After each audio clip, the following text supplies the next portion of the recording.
The sun had hardly risen over the slumbering city, and the young boy sat in the vehicle, filled with dread. As the wheels carrying him slowly rolled to a stop, the boy firmly gripped his rations for the day, stepping out into the hot landing zone.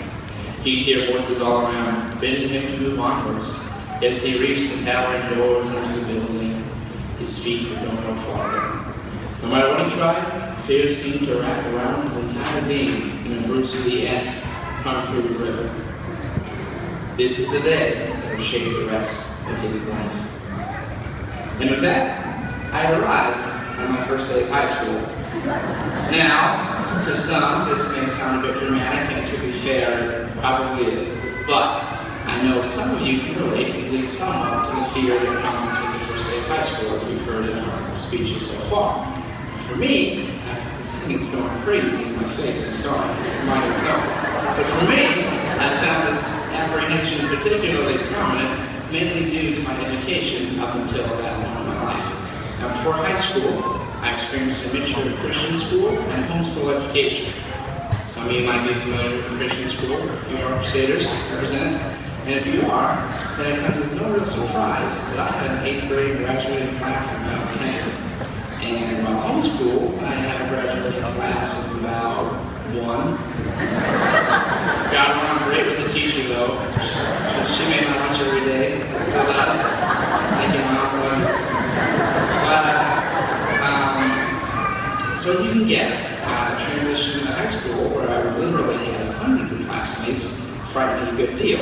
Although I think that's kind of a natural response that we have to any change that we encounter. We resist it, we deny its existence, and we turn to the past.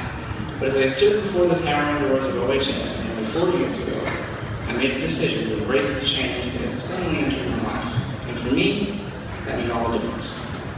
That decision didn't magically make all my apprehension disappear, though.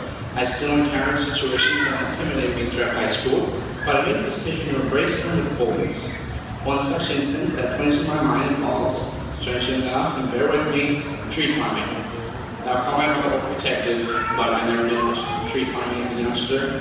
For good reason, too. I had a rather strong affinity for Krispy Kreme donuts, and I had a rather large girth about me, so I honestly would have felt bad for the trees. But, not to mention that the concept terrified me to death. But naturally, when my friends Brent and Ryan discovered this, they forced me to climb giant trees every week in high school.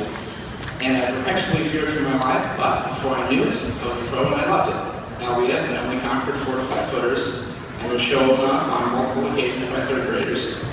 Some of them were mouthy for their own good, but I still felt like a pro, and from that point on, I vowed to immerse myself in new and at times intimidating experiences. I soon began taking the stage and performing in front of the entire school for things like improv and drama, which can be a terrifying experience, yet this became a vital part of my life. I involved myself in video production, student council, and discovered the world of dance through the legendary Yanni brothers. I even had a chance to dabble in the political arena, homecoming prom courts, but arenas nonetheless. Oh, Ryder Mason? No worries, I'm over it. You might hear about it in 10 years, but I promise I'm over it. And throughout all these activities, I gained so much. These activities literally made me who I am, but that never would have been possible if I'd given into my fear 4 years ago. I would never have gotten to meet all the swell folks that I've met over the past few years, nor would I have ever learned what it means to be an Indian. Because an Indian can be many things. A warrior, fierce in contest till the end. An adventurer, pushing for discoveries and new grounds to be broken.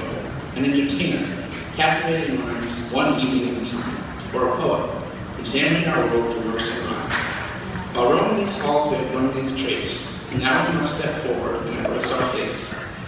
We may take different paths and encounter different struggles, yet unconquerable and unwavering, fearless and bold you must remain.